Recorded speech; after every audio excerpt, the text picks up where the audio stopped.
시작하는 시간입니다. 노르가즘 노회찬 정의당 원내대표 나오셨습니다. 안녕하십니까? 네, 안녕하십니까?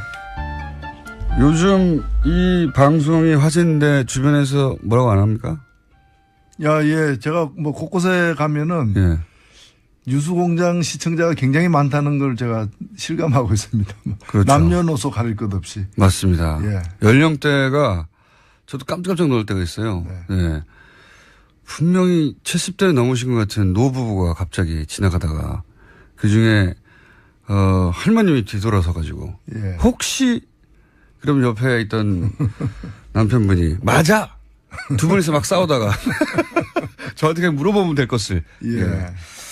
연령도 굉장히 높고 전국의 공장화가 이루어지고 있습니다. 전국의 공장화. 자, 한 주간 짚어볼 뉴스들이 또 많습니다. 이제 북미가 이제 말로 핵폭탄을 터뜨리다가 예. 말 전쟁이 끝나가는 양상이에요. 예. 예. 북미 간 말 전쟁은 또 어떻게 보셨습니까? 사실 저는 김정은의 판정성이다 이렇게 봅니다.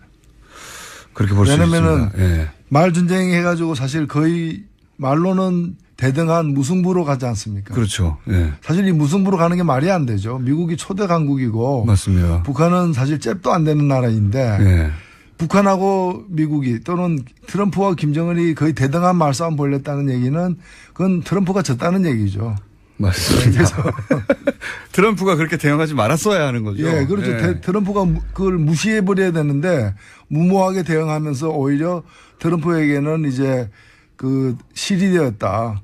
지금은 사실은 수습하고 있는 그런 상황이 아닌가 보이죠. 미국 내에서도 욕을 많이 먹죠. 그래서 트럼프가. 그렇게 말로, 그렇게 긴장을 고조시키고 뭐 전쟁 임박설을 퍼뜨려가지고 그 다음 카드가 뭐냐. 예. 사실은 북한이 괌에다가 이렇게 쏘겠다라고 한 사격은 포위 사격 운운한 것은 실현 가능성이 굉장히 낮다고 저는 봅니다. 네. 왜냐면은 아무리 그게 공해상에 떨어진다 하더라도 여하튼 미국 영토를 유협했다는 이유로다가 반격을 가할 경우에 북한은 존재하냐 마느냐의 어떤 기로에 서게 되기 때문에 그런 도박을 괌에다가 괜히 쏴가지고 자기들 다 날려보내는 이를 자초할 이유가 없죠. 사실은 네. 굉장히 적죠. 괌을 쏘는 것도 아니고 괌으로부터 30km 떨어진 곳을 쏘겠다는 건데. 네.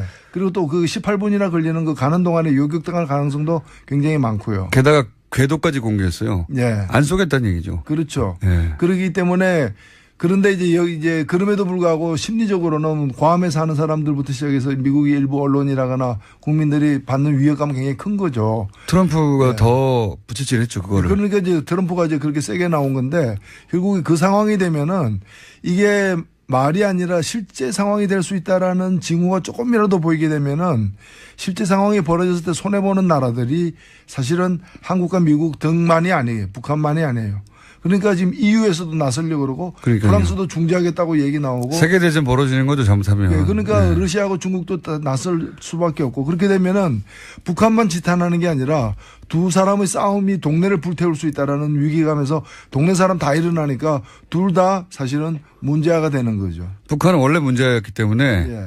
더 잃을 게 없는 더 거죠. 잃을 게 없고, 예. 미국 같은 경우에는 트럼프 대통령은 큰 문제아로 등극을 하게 된 거죠. 예. 사실 괌에 쏜다고 그랬으면 미국이 가장 적당한 반응을 쏴봐라 그러면. 기다릴게. 저는 이렇게 써야 된다고 봅니다. 그렇죠. 지금 쏴봐 계속. 어떻게 쏩니까? 쏜다는 말만 계속 하겠지. 그랬어야 되는 것 같은데 이제는 또 지켜보겠다. 미국을 지켜보겠다 이렇게 되면 사실은 8월 중순까지 보고를 받겠다 했는데 8월 중순 지났어요. 네. 지났으니까 이제 다시 이제 미국에서 이제 뭐 대화 제의 같은 게 물밑으로 이제 있으면서 입장이 바뀐 거죠. 북한은 얻을 거 다 얻었죠. 예. 미국하고 맞대거리 한 나라로. 예. 네. 북한 주민들한테도 그걸 광고할 테고. 근데 여기에 대해서 이제 정세현 전 장관은 그런 얘기도 했었습니다. 이게 지금 미국이 예산 짜는 기간인데 이렇게 돼가지고 위기설을 부추기면 군산복합체들을 굉장히 좋아한다. 또 군도 예산 확보에 좋다. 그래서 더 부추기는 면도 있다. 그런 면도 있을 수 있겠죠. 위기가 고조될수록 예. 고조될수록 이익을 보는 세력들이 사실은 한미 간 내부에 다 있습니다. 물론 북한 안에도 있을 수 있고요. 당연히.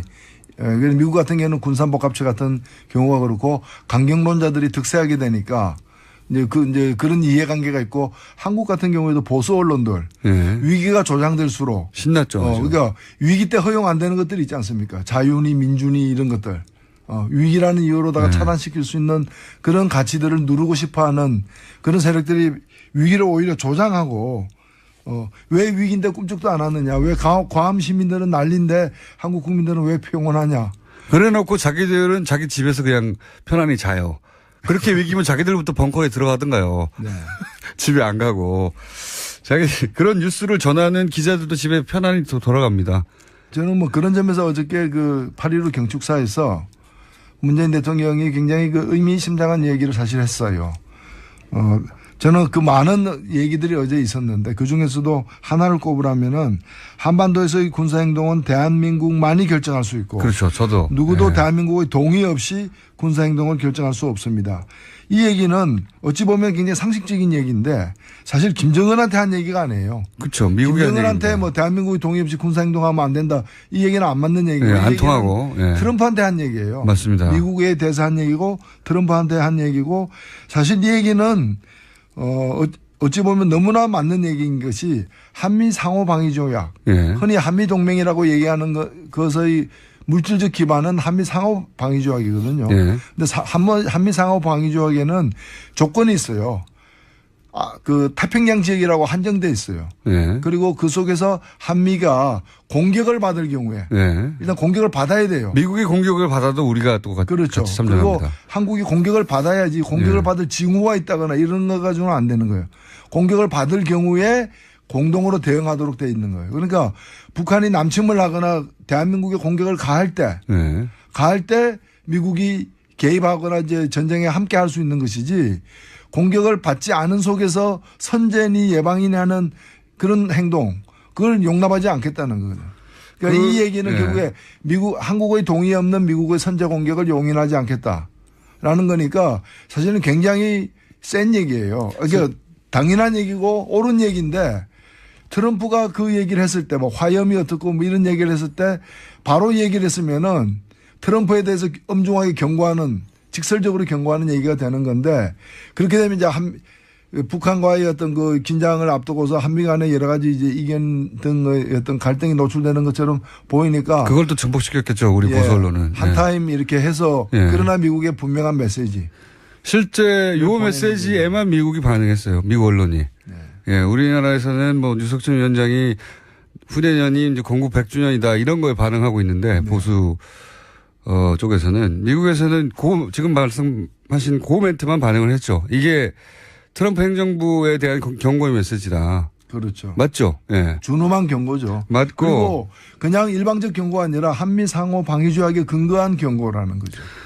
이 이야기는 대통령도 할 얘기긴 하지만 사실 우리나라의 전문가나 우리나라의 언론들이 이 얘기를 계속 했었어야 되는 거거든요. 아니 뭐 우리 땅에서의 전쟁인데 왜 니들이 한다 만다고 하냐고.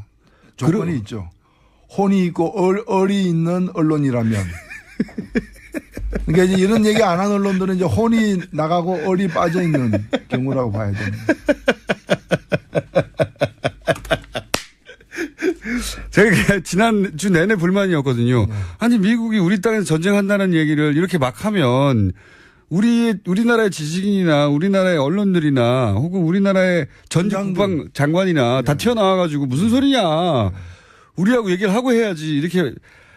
이렇게 얘기해야 하는데 실제 우리 언론이 한 일들은 대다수 언론들, 그러니까 어이없는 많은 언론들이 한 일은 트럼프 대통령 발언을 계속 중계하면서 우리나라 전쟁 날지도 모른다는 그 위기감만 계속 강조했어요. 그래. 전쟁 날지 모르는데 너희들 뭐 하고 있느냐. 그러니까요. 전쟁 날지 모르는데 무슨 일자리냐, 뭐 탈핵이냐, 전쟁 날지 인권이냐 이제 이런 얘기죠. 전쟁 날지 모르는데 휴가를 왜 가냐. 전쟁 날지 모르는데 정작 본인들은 집에 잘 가요. 밥 잘 먹고 본인들부터 그러면 벙커에 들어가서 나오지도 말든가요. 이게 우리 지식인들을 혹은 언론들 역할을 못 하고 있는 거죠. 그렇죠. 미국에서 오히려 트럼프 대통령 발언이 너무 나간다. 비판이 쏟아질 때도 그거 그냥 보도하기만 했지 우리 목소리를 내지 않았어요. 아직 그 광복이 안 된 분들이 계시는 거죠. 광복이 안 된 분들. 그 얘기 나와서 또 하는 얘기인데 유석준 위원장은 48년이 이제 건국 일이다. 다시 한번 강조하면서 건국절 논란을 다시 한번 이제 불을 댕겨보려고 하셨는데 이건 또 어떻게 보십니까? 사실 그 혁신위원장, 예. 자유한국당 혁신위원장인데 헌법 정신에 어긋나는 발언이라고 저는 생각합니다. 왜냐하면 우리나라 아시다시피 헌법 전문에 이 3.1 운동으로 건립된 대한민국 임시정부의 법통을 개성한다는 말이 맞습니다. 헌법 전문 제일 첫 문장에 예. 뭐 헌법 전문에 하나의 문장이지만 예. 제일 첫 부분에 이게 들어가 있어요. 예.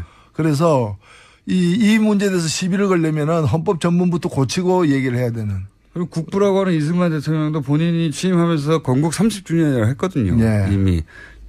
그런데 이제 계속 이렇게 건국절을 이게 이제 이명박 대통령 취임하면서 소위 뉴라이트 계열이 튀어나오고 건국 60주년 기념 사업회 막 추진하고 뭐 교과서 새로 만든다고 하고 그러면서 친일 그러니까 그 소위 일제 강점기는 우리나라의 근대 과정이었고 그다음에 5.16은 대한 정치 세력의 등장이고 뭐 이런 식으로 그 소위 친일과 군사 정권을 미화하는 작업을 그때 막 시작하기 시작했거든요. 예, 이게 사실은 그 어떤 그 정교한 이론에 입각해서 또 역사적 사실에 바탕을 두고서 만들어진 하나의 역사관이라고 보기는 어려워요. 제가 볼 때는 이걸 통해서 뭘 노렸는가. 1차적으로 그렇죠. 노리는 건 뭔가 하면 그럼 그 건국은 누가 했느냐. 이승만이 했다는 거죠. 그렇죠. 그러니까 우리 역사에 과거에 대한 성찰로서 이승만이 그런 정부 수립에 앞장선 어떤 주요 인물이긴 하나 그 이후에 독재로 일관해가지고 결국에 국민에게 의해서 쫓겨난 대통령 아니에요. 네. 그런 이제 부정적 평가가 더 많은 대통령을 갖다가 긍정의 화신으로 이제 돌리려는. 네. 그래서 건국의 아버지로 만들려면은 이승만의 가장 큰 공은 건국이다. 네. 이 나라를 세운 우리의 정치적 아버지다.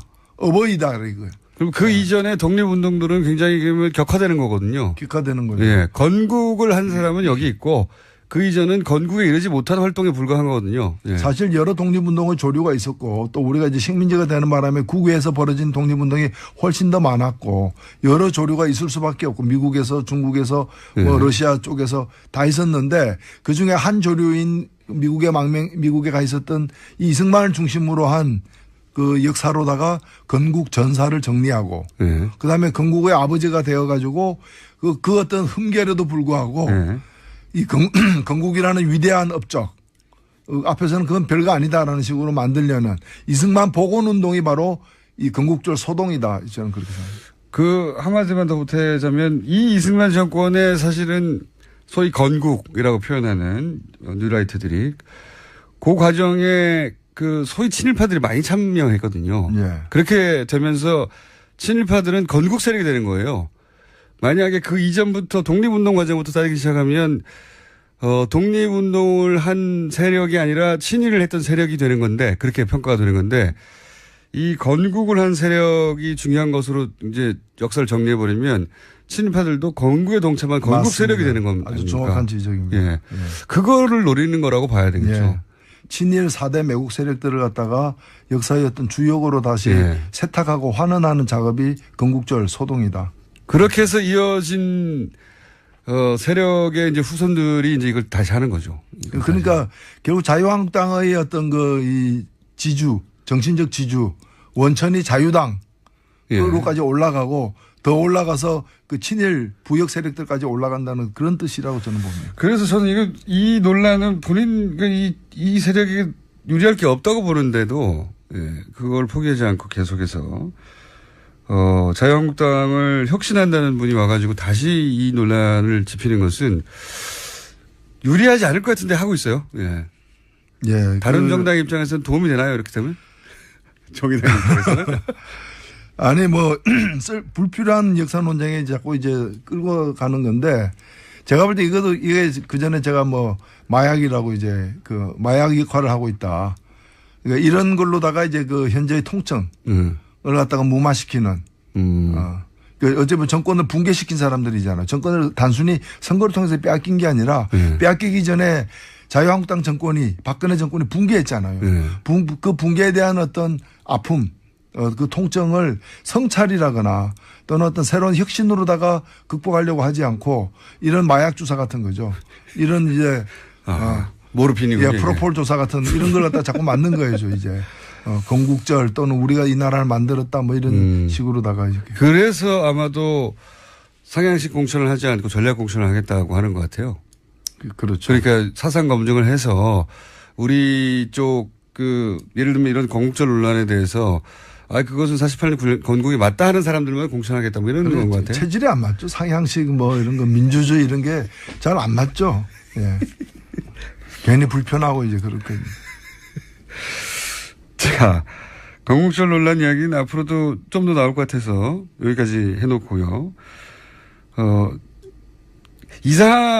하긴 참 이상합니다. 보수는 원래 자기 역사를 더 과장하는 법이거든요. 위대한 이러면서. 근데 이제 자꾸 축소하려고 하니까 그리고 참 이상한 일이긴 합니다. 네, 그 배경은 이런 게 아니었냐라고 얘기를 나눠봤고.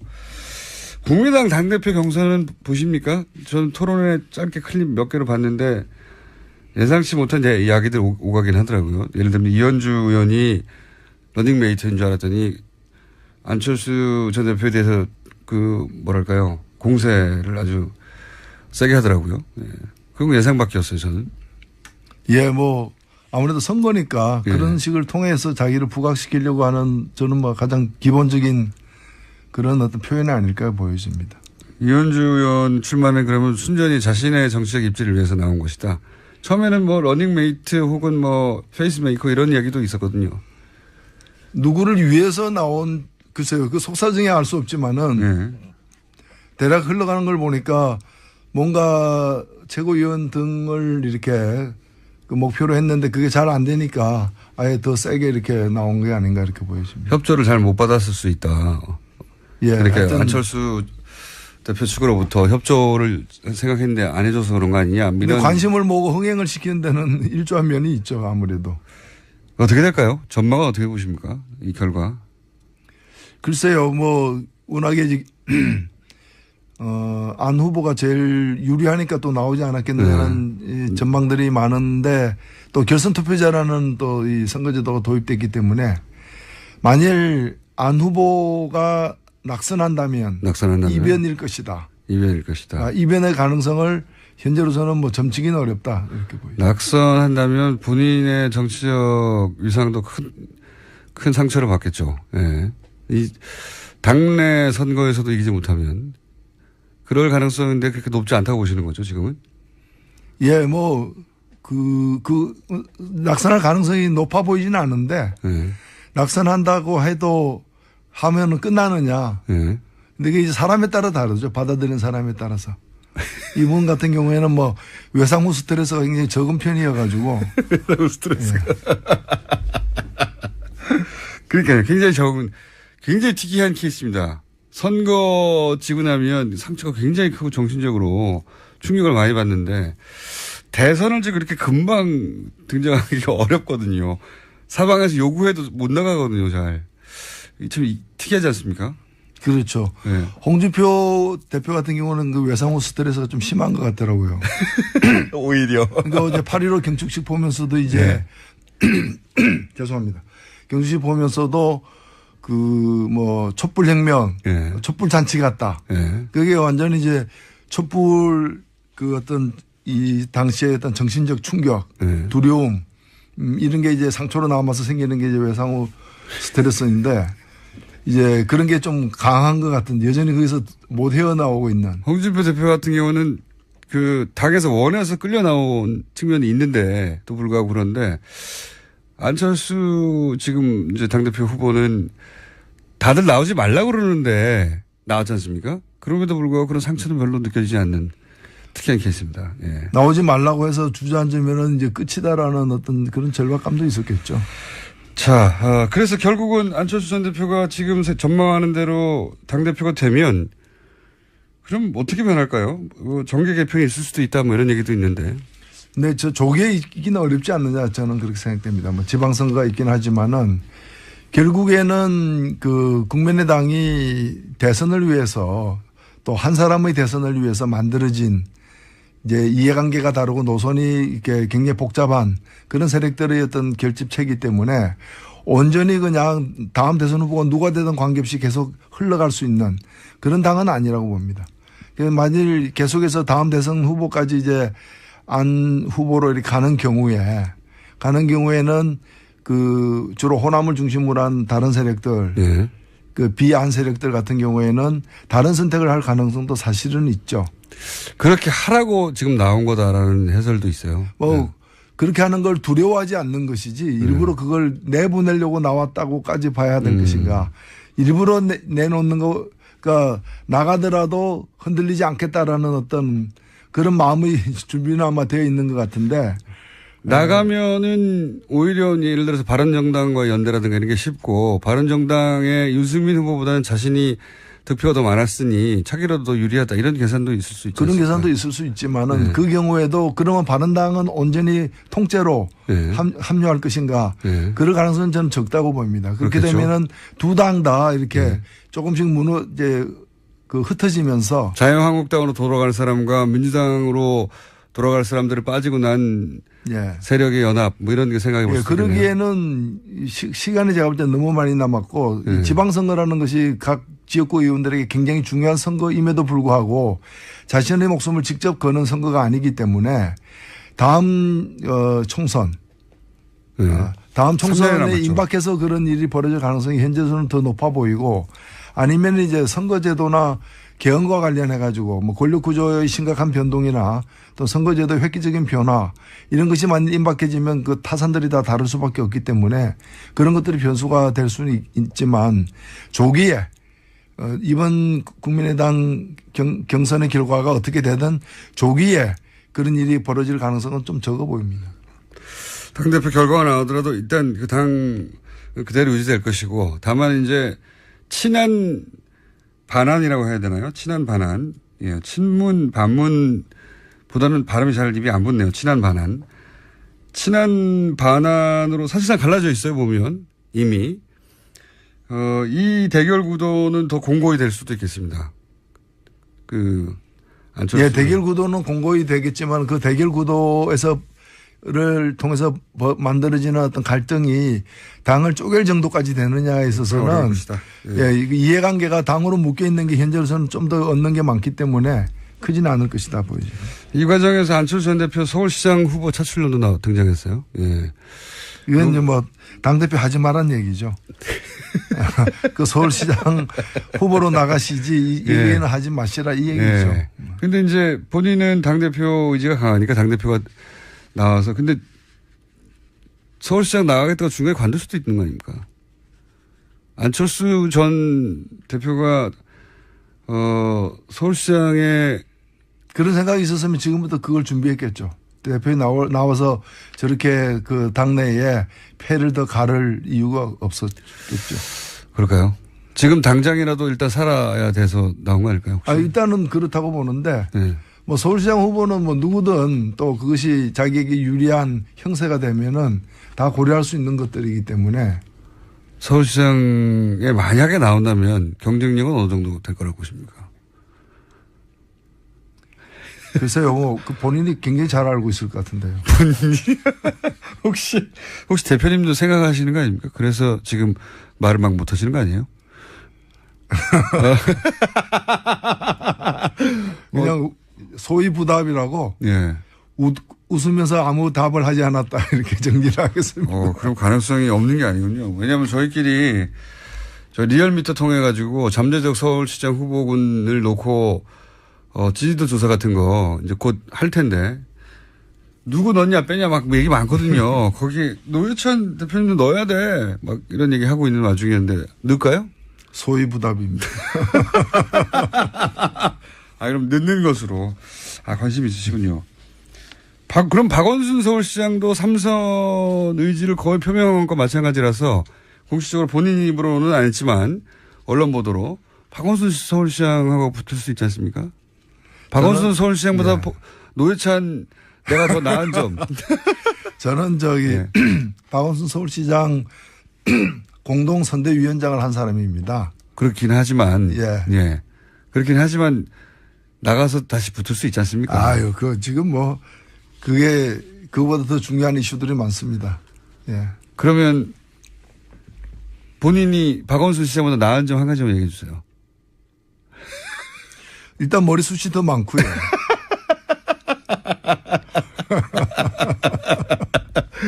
서울시 행정을 하게 된다면 내가 이런 점들은 아마 다 나을 것이다. 예, 제가 공약한 것들 박원순 시장이 많이 이렇게 네. 받아가지고 실현하고 있기 때문에. 아, 다 내가 준 거다, 그거? 다 제가 준 건 아니고요. 상당 부분. 상당 부분이라기보다는 네. 그런 것들도 꽤 있다는 말씀입니다. 그러니까요. 본인이 만약에 서울시장을 하면 이건 내가 더 잘할 수 있겠다. 이런 대목은 없으십니까? 머리숱 별로 말고. 생각을 안 해봤습니다. 생각해 보셨으면서. 이거 처음 알게 됐습니다. 예. 노회찬. 괜히 말을 또 만들지 마십시오. 노회찬 전 대표님이 내심 혼자 서울시장을 생각하고 있다는 걸 처음 알았어요. 자, 그럼 다음 조사 때 저희가. 과거에 제가 서울시장 출마했다는 얘기죠. 예. 출마해서 떨어지셨죠. 네. 떨어지셨는데. 그 얘기는 그만하시고. 이거 새로운 뉴스입니다. 네, 관심 있으신 것으로. 아니, 이런 게 자꾸 만들어지는 뉴스인 거죠. 그래서 여론조사에 넣어요, 말아요. 궁금하죠? 아니, 그걸 제가 왜 상관합니까? 궁금하신 걸로. 넣어서 저희가 결과 수치가 너무 낮게 나오면 뺄게요. 그거는 반칙입니다. 자, 제가 원래 다른 얘기를 쭉 하려고 그랬는데, 예. 그러니까 좀 탈선했어요. 탈선해가지고. 혹시 꼭 했었어야 하는데 못한 얘기 있습니까? 1분 남았다고 할 수도 있는데. 요 얘기 내가 해야지, 빵 터트려야지 하고 준비해온 게 있을 수 있는데. 아니요, 그런 건 없습니다. 우리는 그런 준비는 안 합니다. 알겠습니다. 그러면 노회찬 원내대표 서울시장 출마 염두에 둬. 라고 공장장이 계속해서 이제 주장하고 있습니다. 그러나 부인하지 않아. 예. 이거는 페이크 뉴스입니다. 예. 부인하지 않아. 묵묵부답, 소위부답. 정의당 노회찬 원내대표였습니다. 감사합니다. 예, 고맙습니다. 너희들 뭐 하고 있느냐. 그러니까요. 전쟁 날지 모르는데 무슨 일자리냐, 탈핵이냐, 네. 전쟁 날지 인권이냐, 이제 이런 얘기죠. 전쟁 날지 모르는데 휴가 왜 가냐. 전쟁 날지 모르는데 정작 본인들은 집에 잘 가요. 밥 잘 먹고 본인들부터 그러면 벙커에 들어가서 나오지도 말든가요. 이게 우리 지식인들을 혹은 언론들 역할을 못하고 있는 거죠. 그렇죠. 미국에서 오히려 트럼프 대통령 발언이 너무 나간다. 비판이 쏟아질 때도 그거 그냥 보도하기만 했지 우리 목소리를 내지 않았어요. 아직 광복이 안 된 분들이 계시는 거죠. 그 얘기 나와서 또 하는 얘기인데 유석춘 위원장은 48년이 이제 건국일이다. 다시 한번 강조하면서 건국절 논란을 다시 한번 이제 불을 댕겨보려고 하셨는데 이건 또 어떻게 보십니까? 사실 혁신위원장, 예. 자유한국당 혁신위원장인데 헌법 정신에 어긋나는 발언이라고 저는 생각합니다. 왜냐하면 우리나라 아시다시피 헌법 전문에 이 3.1운동으로 건립된 대한민국 임시정부의 법통을 개성한다는 말이 맞습니다. 헌법 전문 제일 첫 문장에 예. 헌법 전문에 하나의 문장이지만 예. 제일 첫 부분에 이게 들어가 있어요. 예. 그래서 이 문제에 대해서 시비를 걸려면은 헌법 전문부터 고치고 얘기를 해야 되는. 그리고 국부라고 하는 이승만 대통령도 본인이 취임하면서 건국 30주년이라고 했거든요. 예. 이미.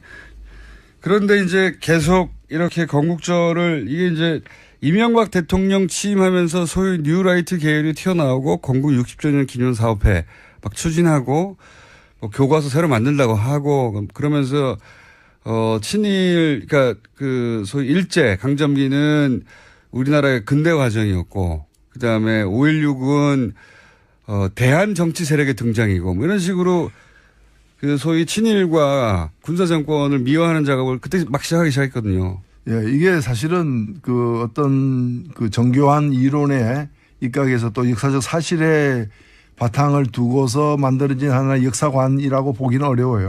제가 볼 때는 이걸 통해서 뭘 노렸는가. 1차적으로 그렇죠. 노리는 건 뭔가 하면 그럼 그 건국은 누가 했느냐. 이승만이 했다는 거죠. 그렇죠. 그러니까 우리 역사에 과거에 대한 성찰로서 이승만이 그런 정부 수립에 앞장선 어떤 주요 인물이긴 하나 그 이후에 독재로 일관해가지고 결국에 국민에게 의해서 쫓겨난 대통령 아니에요. 네. 그런 이제 부정적 평가가 더 많은 대통령을 갖다가 긍정의 화신으로 이제 돌리려는. 예. 그래서 건국의 아버지로 만들려면은 이승만의 가장 큰 공은 건국이다. 예. 이 나라를 세운 우리의 정치적 아버지다. 어버이다. 이거예요. 그럼 그 이전에 독립운동들은 굉장히 그러면 격화되는 거거든요. 기가되는 거죠. 예. 건국을 한 사람은 여기 있고 그 이전은 건국에 이르지 못한 활동에 불과한 거거든요. 예. 사실 여러 독립운동의 조류가 있었고 또 우리가 이제 식민지가 되는 바람에 국외에서 벌어진 독립운동이 훨씬 더 많았고 여러 조류가 있을 수밖에 없고 미국에서 중국에서 뭐 러시아 쪽에서 다 있었는데 그중에 한 조류인 미국에 가 있었던 이 이승만을 중심으로 한 그 역사로다가 건국 전사를 정리하고 예. 그다음에 건국의 아버지가 되어 가지고 그 어떤 흠결에도 불구하고 예. 이 건국이라는 위대한 업적 앞에서는 그건 별거 아니다라는 식으로 만들려는 이승만 복원운동이 바로 이 건국절 소동이다. 저는 그렇게 생각합니다. 그 한마디만 더 보태자면 이 이승만 정권의 사실은 소위 건국이라고 표현하는 뉴라이트들이 그 과정에 그 소위 친일파들이 많이 참여했거든요. 예. 그렇게 되면서 친일파들은 건국 세력이 되는 거예요. 만약에 그 이전부터 독립운동 과정부터 따지기 시작하면 독립운동을 한 세력이 아니라 친일을 했던 세력이 되는 건데 그렇게 평가가 되는 건데 이 건국을 한 세력이 중요한 것으로 이제 역사를 정리해 버리면 친일파들도 건국에 동참한 건국 맞습니다. 세력이 되는 겁니다. 아주 정확한 지적입니다. 예. 예. 그거를 노리는 거라고 봐야 되겠죠. 예. 친일 4대 매국 세력들을 갖다가 역사의 어떤 주역으로 다시 예. 세탁하고 환원하는 작업이 건국절 소동이다.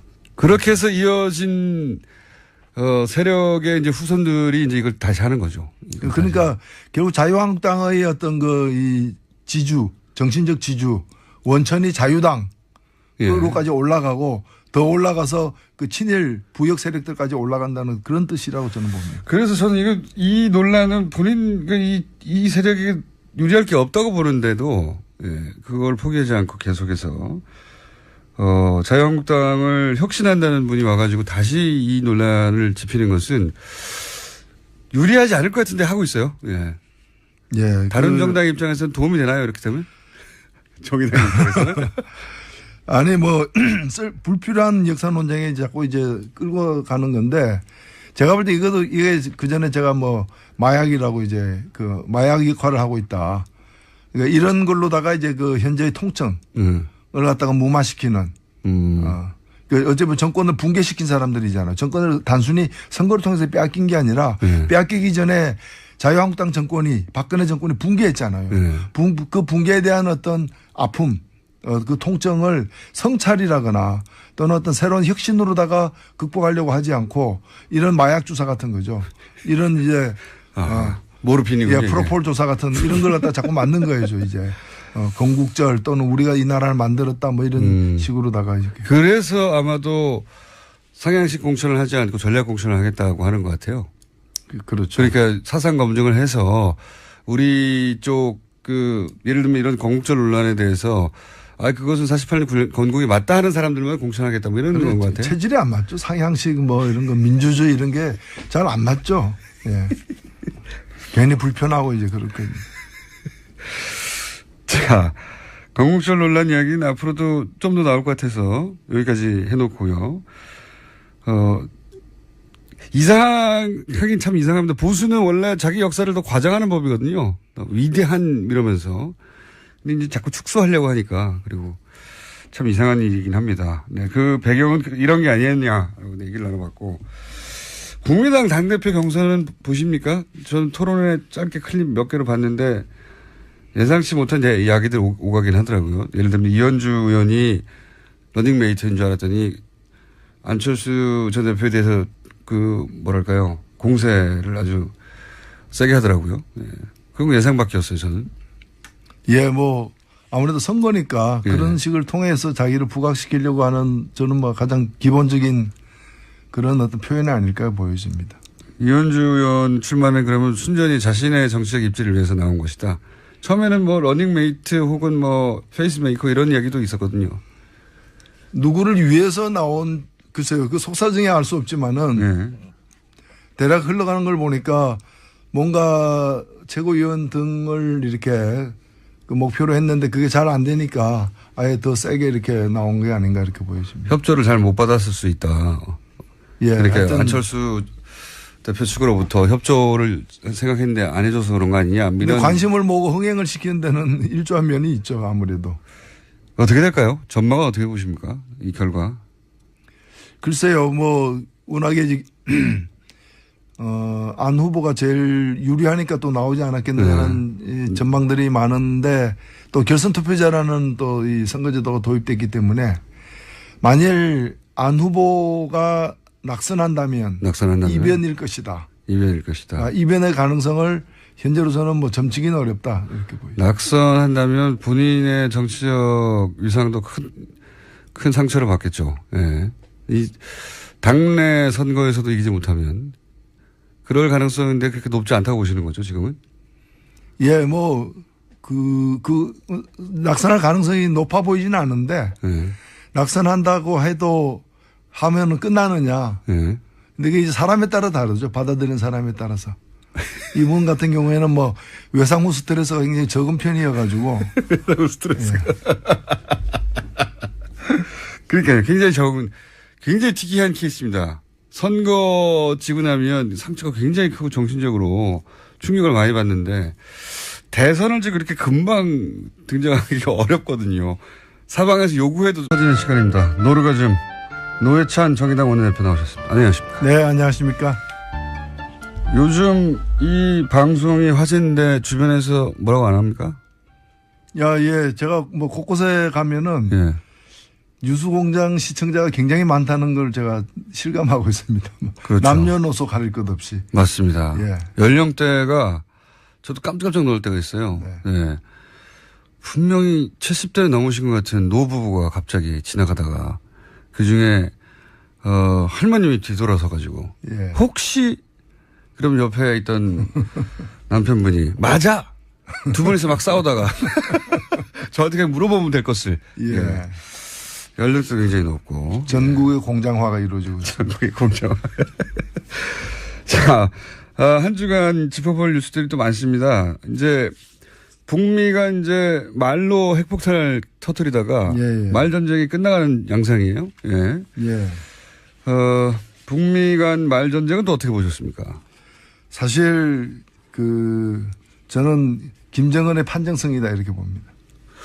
그렇게 볼 수 있습니다. 왜냐면은 예. 말 전쟁 해가지고 사실 거의 말로는 대등한 무승부로 가지 않습니까? 그렇죠. 예. 사실 이 무승부로 가는 게 말이 안 되죠. 미국이 초대 강국이고 맞습니다. 북한은 사실 잽도 안 되는 나라인데 예. 북한하고 미국이 또는 트럼프와 김정은이 거의 대등한 말싸움 벌였다는 얘기는 그건 트럼프가 졌다는 얘기죠. 맞습니다.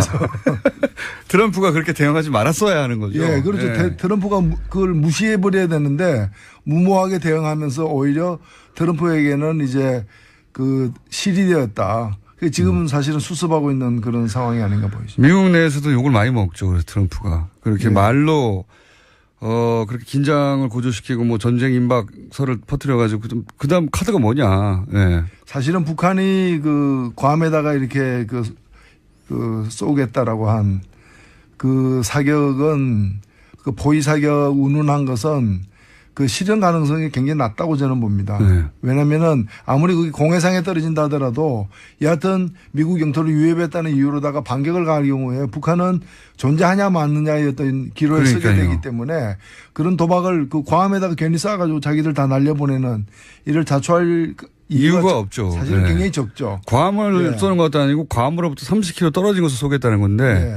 그리고 또 18분이나 걸리는 가는 동안에 요격당할 가능성도 굉장히 많고요. 게다가 궤도까지 공개했어요. 예. 안 쏘겠다는 얘기죠. 그렇죠. 예. 그러기 때문에 그런데 이제 그럼에도 불구하고 심리적으로는 괌에 사는 사람들부터 시작해서 미국의 일부 언론이라거나 국민들이 받는 위협감은 굉장히 큰 거죠. 트럼프가 더 부채질했죠, 그거를. 그러니까 이제 트럼프가 이제 그렇게 세게 나온 건데 결국 그 상황이 되면은 이게 말이 아니라 실제 상황이 될 수 있다라는 징후가 조금이라도 보이게 되면은 실제 상황이 벌어졌을 때 손해보는 나라들이 사실은 한국과 미국 등만이 아니에요. 북한만이 아니에요. 그러니까 지금 EU에서도 나서려고 그러고 그러니까요. 프랑스도 중재하겠다고 얘기 나오고. 세계대전 벌어지는 거죠, 잘못하면. 예, 그러니까 러시아하고 중국도 다 나설 수밖에 없고 그렇게 되면은 북한만 지탄하는 게 아니라 두 사람의 싸움이 동네를 불태울 수 있다라는 위기감에서 동네 사람 다 일어나니까 둘 다 사실은 문제아가 되는 거죠. 북한은 원래 문제였기 때문에 예. 더 잃을 게 없는 더 거죠. 잃을 게 없고, 예. 미국 같은 경우에는 트럼프 대통령은 큰 문제로 등극을 하게 된 거죠. 예. 사실 괌에 쏜다고 그랬으면 미국이 가장 적당한 반응을 쏴봐라 그러면. 기다릴게. 저는 이렇게 써야 된다고 봅니다. 그렇죠. 지금 쏴봐 계속. 어떻게 쏩니까? 쏜다는 말만 계속 하겠지. 그랬어야 되는 것 같은데 뭐. 이제는 또 지켜보겠다. 미국을 지켜보겠다 이렇게 되고 사실은 8월 중순까지 보고를 받겠다 했는데 8월 중순 지났어요. 예. 지났으니까 이제 다시 이제 미국에서 이제 뭐 대화 제의 같은 게 물밑으로 이제 있으면서 입장이 바뀐 거죠. 북한은 얻을 거 다 얻었죠. 예. 미국하고 맞대거리 한 나라로. 예. 북한 주민들한테도 그걸 광고할 테고. 근데 여기에 대해서 이제 정세현 전 장관은 그런 얘기도 했었습니다. 이게 지금 미국이 예산 짜는 기간인데 이렇게 돼가지고 위기설을 부추기면 군산복합체들이 굉장히 좋아한다. 또 군도 예산 확보에 좋다. 그래서 더 부추기는 면도 있다. 그런 면도 있을 수 있겠죠. 위기가 고조될수록 예. 고조될수록 이익을 보는 세력들이 사실은 한미 간 내부에 다 있습니다. 물론 북한 안에도 있을 수 있고요. 예. 당연히.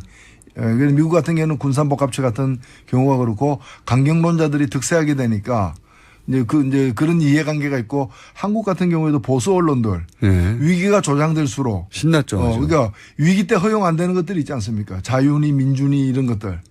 위기라는 이유로다가 차단시킬 수 있는 그런 가치들을 누르고 싶어 하는 그런 세력들이 위기를 오히려 조장하고 왜 위기인데 꿈쩍도 안 하느냐. 왜 괌 시민들은 난리인데 한국 국민들은 왜 평온하냐.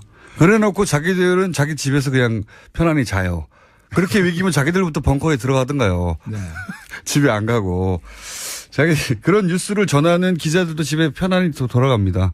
저는 뭐 그런 점에서 어저께 8.15 경축사에서 문재인 대통령이 굉장히 의미심장한 얘기를 사실 했어요.